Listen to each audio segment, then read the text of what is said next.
The Syrian government appears to have escalated tensions with Israel following a series of strikes aimed at disrupting Syria's capacity to act decisively and support Lebanese resistance groups like Hezbollah.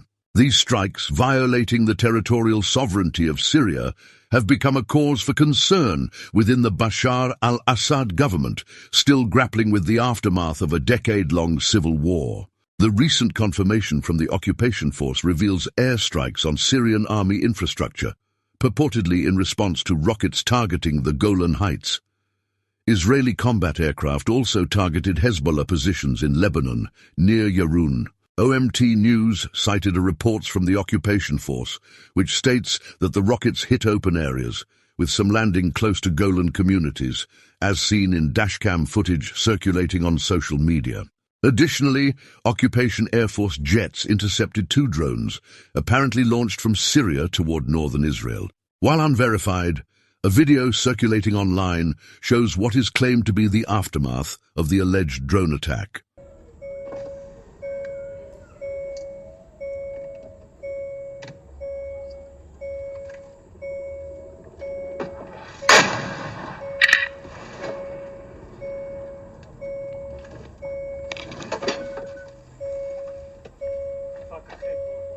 One aircraft was intercepted upon breaching northern Israel's airspace, leading to alarms sounding in the Golan Heights communities of Keshet and Katzrin, as reported by the IOF. Shortly after, another aircraft was intercepted en route from the east towards occupied territory.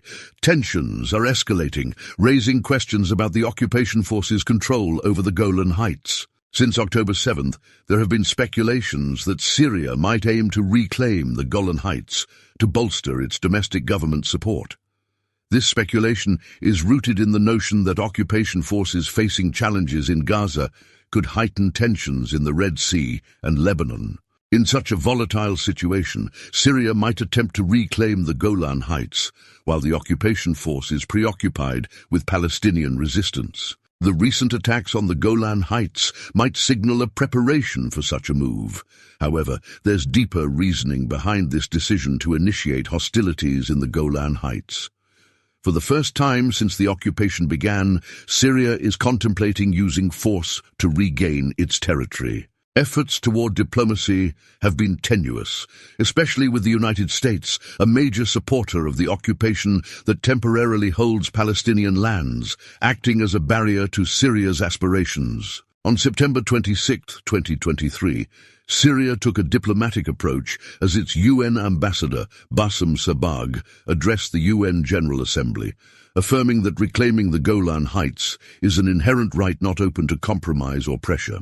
Sabag, who is transitioning from his UN role to become Syria's Vice Minister for Foreign Affairs and Expatriates, accused Israel of violating the UN Charter and international humanitarian law by occupying Arab territories. He denounced Israel's imposition of citizenship on Golan Heights residents and exploitation of the region's resources, warning that Israeli authorities would be held accountable for their actions without impunity. إن الجمهورية العربية السورية تؤكد مجددا على حقها المشروع باستعادة الجولان السوري المحتل كاملا وحتى خط الرابع من حزيران لعام 1967 مهما طال الزمن، وهو حق ثابت لا يخضع للمساومة أو الضغوط ولا يسقط بالتقادم، يكفله القانون الدولي وقرارات الأمم المتحدة ذات الصلة، وخاصة قرار مجلس الأمن 497 لعام 1981. As tensions escalate in the Golan Heights, the motives behind warnings and diplomatic initiatives are becoming clearer. Syria appears determined to reclaim its territory, fueled in part by the region's natural resources, including its gas reserves. An investigation by OMT News allegedly suggests that the Syrian oil sector suffered a significant loss of $115 billion due to the occupation of the Golan Heights, alongside considerable political damage. Presently, approximately 20,000 Syrian Druze inhabit 6 remaining villages in the area, while over 21,000 Israeli settlers reside in Jewish-only colonies built on demolished villages.